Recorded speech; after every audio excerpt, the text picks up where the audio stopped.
Welcome everyone to the Sunshine Coast's very own podcast called the Referral Wave. My name's Tony Cross, and by day I've got a car brokering business called Drive Connect.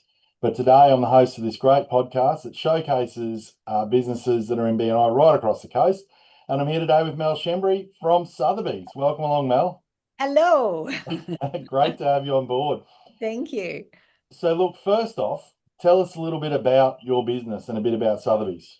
Okay, we are Sotheby's International Realty. So we are real estate agents, but we are the number one luxury real estate agency in the world.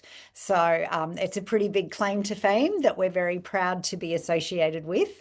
So what we essentially do is we bring luxury. Luxury isn't a price tag. It's an experience. So we bring luxury to every home that we sell. So we help our sellers achieve a premium price. And we do that through styling, we do that through staging, which is why it's really important for us to be in BNI, because we need our team of tradies around us who are reliable, who are dependable, who can put in new fans, who can put in new downlights, who can get the lawns all cleaned up, who can put in new carpet. But we get every property looking really good before we go to market, so that all of our listings look beautiful, because presentation is a really important part of the buying process. And so at Sotheby's, that's the first thing. We're also very good negotiators. So my partner Daniel and Daniel's had 26 years finance background. So he's very good at helping people put forward their best offer financially. Even though he doesn't do their mortgage, he can speak the language to help them. And my background is I used to be a property lawyer.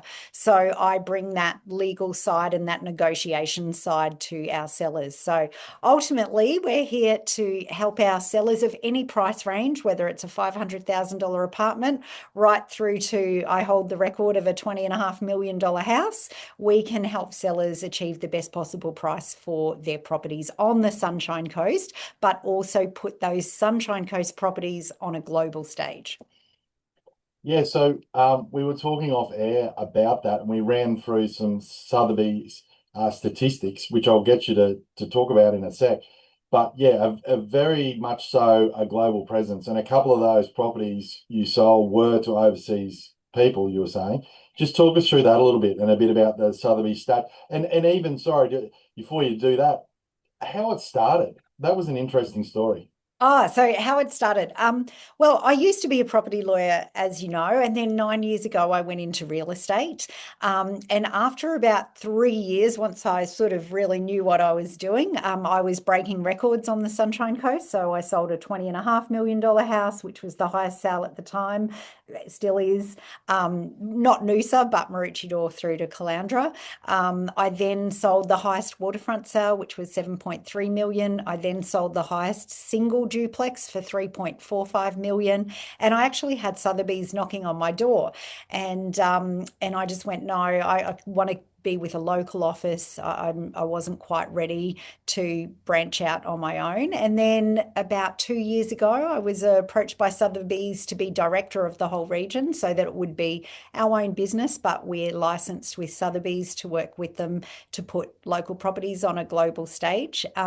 So 2 years ago, we opened, or 2.5 now, opened Sotheby's Maroochydore. We're now the number two in Sotheby's Queensland, and the number one has been with Sotheby's for 10 years. So we're really proud of that. And we sold $80 million worth of property last year.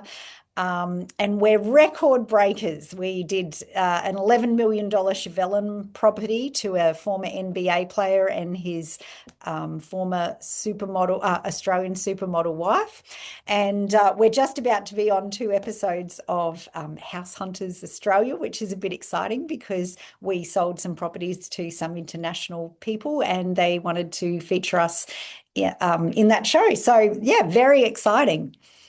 Where does the show air? Just so people, when they want to watch it, where how do you know when and where that's We on? don't know. It's just been filmed, and they said anywhere from 3 months to 12 months. And is it on Foxtel or something like that? Where's it It'll be on Netflix. on Netflix? Yeah, so start watching.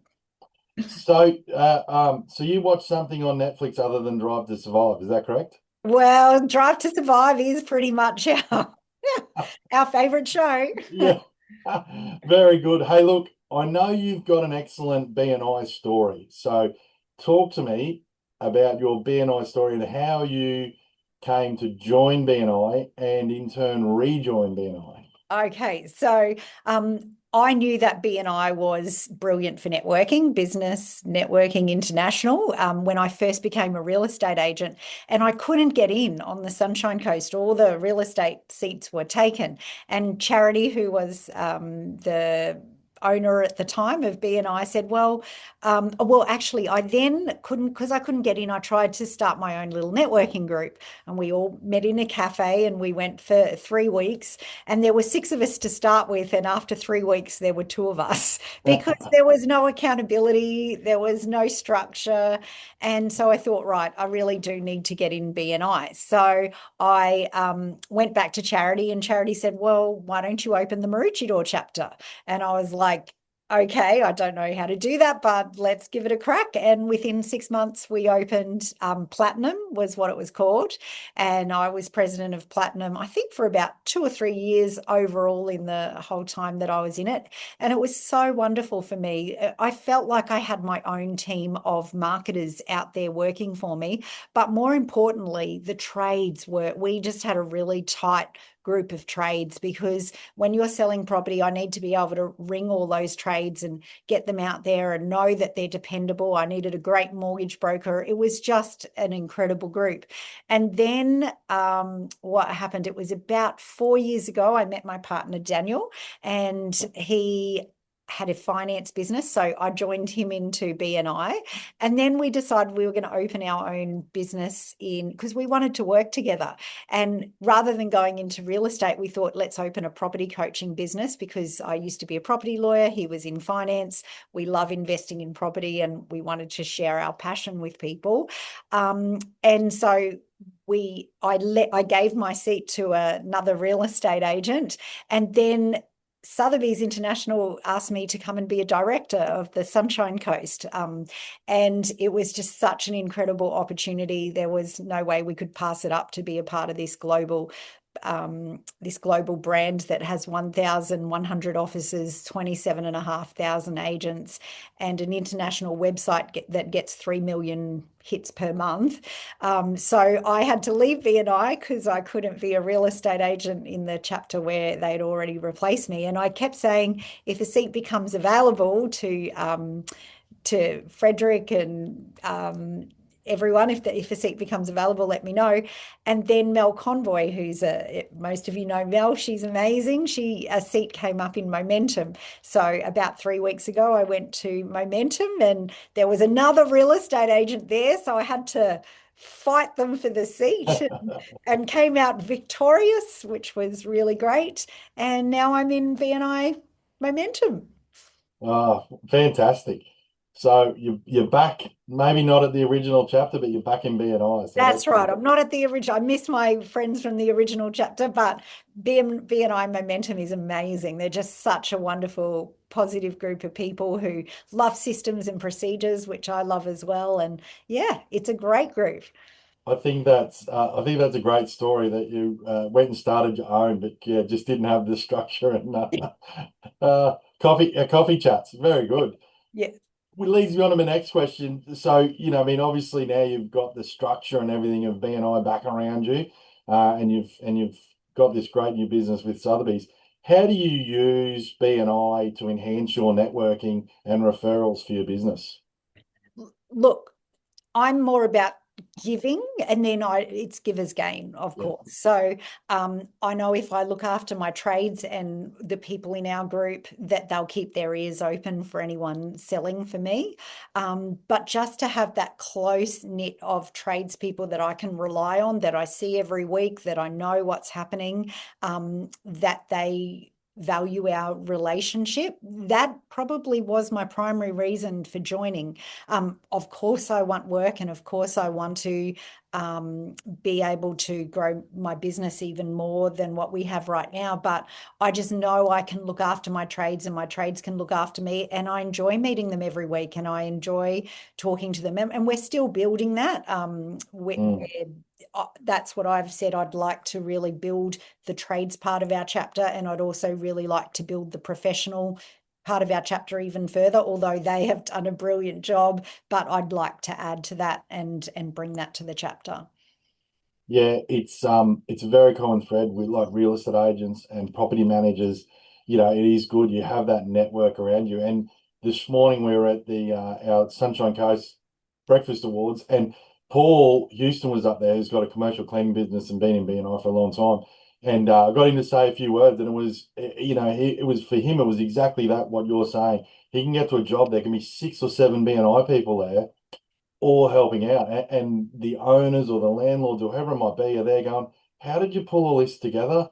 You know, so Exactly. he It's calls it like the me. mafia, but we probably can't call it that. But, he's like, oh, I got my B&O mafia sorted, and you Yeah, I've just got get my there. team. Everyone's there helping each other out. Yes, Which in a trade sense is hard to do, right? Because you hear so many horror stories. People are like, oh, I rang 5 tradies, no one turned up. Um, exactly.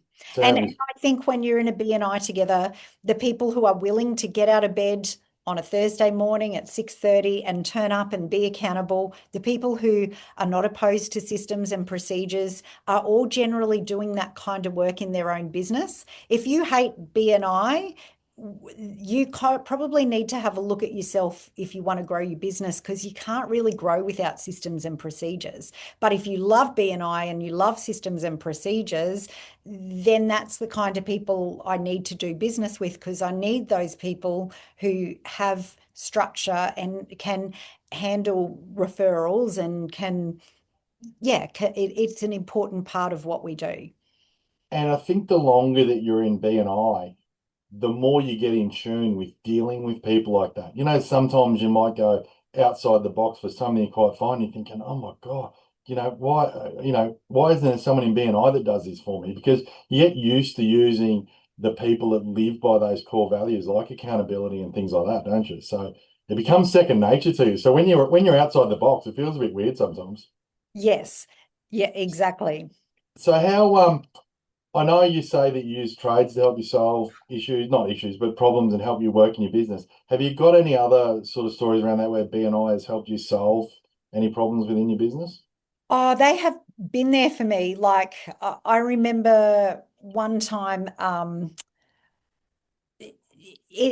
you've got these group of people that you can just rely on, like Mel Comboy in our momentum group. I've had things that I've needed done, and she's just the go-to person. Like, she didn't win it this morning, the spirit of BNI, but to me, she's the kind of person that is the spirit of BNI. She'll do anything for the members in the group to help them, even if it's not in her job role or anything. And that's what I love, is having 20, 30, 40, 50 people around you, depending on how large your group are, that if you ask for help for something, they will help you. And I've had that many times over the years where they've just all dug in and helped when I've needed help with something. Yeah, yeah, you get in the group as like family. Sometimes if we're running a bit early at our chapter at sunrise, at the end we'll do a quick whip around the room, and if anyone's outside of their own referrals, we say, does anyone need help look like finding something, or isn't it, we've helped blokes find caravan repairers, and it just becomes this, oh, I know someone. So Staff yeah, members, whatever. yeah, It's just such a wonderful group of people all wanting to help each other and do well in business. yeah. So you're very in tune with BNI, been in it for a while now. There's got to be a standout story. Oh God, a standout story. Should have asked me this beforehand so I could have a little think about it. Well, yeah, we talked for like nearly 3 calls an hour before we done the podcast. So, we've run out of all the stories. Yeah. So any great standout stories? There's one of your leads gone on to be, a referral you've given to someone gone on to be something fantastic, or There's just so many stories, like and what people don't realize is from one lead, you might sell a house, and then from that one house that you sell, you might get another three leads from that mm, that then come to fruition. The biggest thing I can say is when I started in BNI, I was in an agency where I was just an employee, well, a contractor, but on my own. mm, I didn't own the agency. And I never felt like that agency was my team. It was sort of like the agents were for themselves and the Yeah. director was for themselves. But when I went to BNI, it was like they were my team and they were my marketing people and they were looking out for me and I was looking out for them. And Yeah. that's what I love. It's that camaraderie. It's that turning up each week. It's that sense of community that you can't put a dollar value on that and how much it means for your business. And every week turning up and giving your 60-second speech about your business and why you are great. And it teaches you so many amazing skills, Mm. um, how to pitch yourselves. Like that's what I do in real estate every day. I have to go in and I have to pitch myself. And every week at BNI, it was great practice for why should you choose me, and the skills that BNI teaches you, like I already have those skills now, but to watch people who are new to business learning all that, it's beautiful. It's a really wonderful organization. Yeah, it'd nearly have to be one of my favorite parts, whether it's in my chapter or a chapter that I'm DC for. You see new people come in and they haven't done a lot of talking, and then they blossom over 12 months and they become such better advocates for their own business. Yes, they can go and talk about everyone else's business as well, but they become so much better salespeople or advocates for their own business. Yeah, it's a great journey to watch. Absolutely. So given your BNI journey to date, and we asked this question this morning to a couple of people, what's the one bit of advice you would give to anyone listening about making the most out of their BNI journey? um I would say you you give what you receive what you give. So if you're sitting there thinking BNI is going to do everything for you, clearly that's not how it works. There's so much to learn. There's so many wonderful experienced business people to learn from, and the structure is good for you. I know some people kick and scream at having to turn up at whatever time in the morning, but if you're not willing to do that, then what else are you not willing to do in your business? Like I have people who say to me, "Oh, I can't get to BNI. It's too early in the morning." Well, I'll tell you, when I joined BNI, I was living in Tewantin. I was a single mum, and I would get up at 4 o'clock in the morning, and I would drive all the way to Warana with my daughter, and I would drop her off at another BNI member's place, and her husband would take our kids to school, and I would then get to BNI by 6:15 in the morning. And it was an hour and a half of driving in the morning just to get to BNI. And I was up at 4 o'clock in the morning. So when people say to me, "Oh, it's too early to get up in the morning," I just think, well, you're not hungry enough. It's it's funny you say that because I now enjoy talking to people that don't think BNI is whether it's too early or it's a cult or something. I now like talking to those people because and I only had a woman say to me the other day, our chapter meeting's Thursday morning and I couldn't meet this woman. I said, look, I'll have to get onto it at about 10 o'clock after because I go to BNI on Thursday mornings, I was really excited. And she goes, "Oh, you're not a member of that cult, are you?" And I said, "Yeah, I am." And I said, "It is a fantastic cult. I It's love a it." great coach. And she's looking at me like I've got two heads. And she goes, "Why do you say that?" I said, "Any cult that I can be a part of that between 230 people on the Sunshine Coast pass just over $7 million a year between each other." I said, "I'm down for that every day of the week." Yeah, it's fantastic. But they're like-minded people. That's what I love about it. Yep. We're all in business. We're all on the side. And Sunshine Coast is full of small business. We have to Correct. help each other to survive. Yep. And the more we help each other, the more connected we are. The more connected we are, the more we're at each other's top of mind and we're looking out for business for each other. Yeah, no, it's fantastic. I just look, I know it's not everyone's cup of tea, but No. yeah, it is very good, and it's very. You get back to the structure and the side of it you were talking about earlier. That's and look, I'm not casting aspersions on other networking things around. They're all great. They all serve their purpose. But if you want something structured that return result makes people accountability, not only for their actions in the workplace and the quotes and everything they provide, but also looking out for each other, then I think it's the way to go. And I remember one of the first things, okay, two tips. Yep. First one is Never just give a person's business card and say give them a call. First tip is you always say, do you mind if Tony gives you a call? I'll get him to give you a call. You always grab their number. That's the rule number one of networking. And then Yeah. Tony rings them and they go, oh, that Tony, he's so responsive, he's amazing. Whereas if you give them the business card, they never ring. So always make sure you do a referral that way. What It was involves three people, right? A good referral involves three people. Like, Dr. Meisen has done podcasts on it, right? It involves three people. It involves me hooking Mel and someone else up and making sure the two parties are going to be chatting together and then letting them go for it. Yeah, And the other thing that was always really great for me that was when you do your one-to-ones, always say, how can I help you? Like, what do mm, you need from me? You know who I am, you know what I do. Is there anyone I can introduce to you? Because I know a lot of people on the Sunshine Coast. yeah. I can introduce people to a lot of people. And if we've got a great relationship, I'm going to help you with those contacts. So I think the more you're helping a person, the more then you're going to be top of mind for them. Yeah, 100%. And people that have lived on the coast for a long time and put kids through school on the coast, the coast is a small place and everyone knows each other. Like people often say to me, go, how the hell do you know so many people? I said, well, I coached the kids' footy team for a decade at the local school. Like just by nature, you're going to meet heaps and heaps of people and all get chatting about what they do and things like that. So, and that's the coast, and we bring those advantages into BNI to help people. And it makes for a great community. And Uh, that's what I love about the coast. It's not too big where, you're a nobody here, but it's not too small where it's small and gossipy. It's a yeah, beautiful size. We've got beautiful people here. And yeah, we are very. fantastic. So look, apart from stardom on Netflix, what's next for your business?